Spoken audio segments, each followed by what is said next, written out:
Leo tunaendelea katika zoezi letu, tupo kituo cha Bustanini. Kituo hichi ambacho hakikuwepo, lakini kutokana na changamoto ambazo zilitokeza katika eneo la mjini kwa abiria ambao wanatoka kwenye shughuli zao za kiuchumi eneo la Darajani, walikuwa wakipata shida kupata huduma ya usafiri wa umma. Kwa hiyo serikali ilichukua jukumu la kujenga kituo cha bus stop.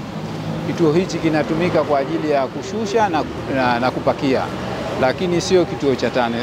Dereva anapofika katika eneo hili anatakiwa kushusha na baadaye kuondoka kuendelea na safari yake. Lakini imejitokeza changamoto kwa baadhi ya madereva kutumia kituo hichi kama ni kituo cha tani. Kwa hiyo tunaendelea na zoezi la kuhakikisha kwamba wale ambao wanashindwa kufuata utaratibu wa matumizi ya kituo hichi tunawaelekeza, lakini pia na kuwachukulia hatua. Kwa hiyo zipo baadhi ya gari za usafiri wa umma ambazo zimechukuliwa hatua kwa kushindwa kufuata maelekezo ambayo yalitolewa tokea muda ambao kituo hichi kimefunguliwa. Lakini tumeona jambo jingine kwamba wapo baadhi ya watu ambao huwa wanapiga debe, maarufu wanaitwa piga debe, ambao hawa wanachangia pia kufanya hizi gari za usafiri wa umma kusubiri abiria.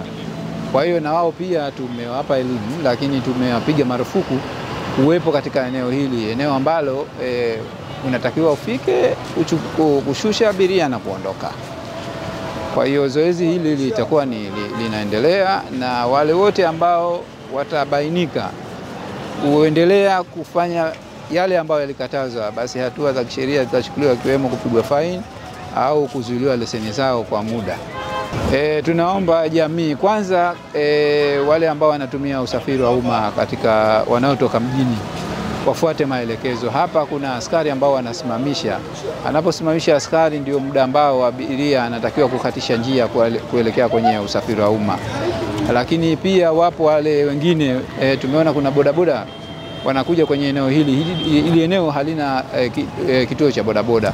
Kwa hiyo bodaboda wote tunawataka wasifike katika eneo hili, kwa sababu wanaleta changamoto, wanakaa karibu na gari, na kwa hivyo wanaweza kusababisha ajali kwa wale abiria ambao wanakimbilia kwenye usafiri wa umma.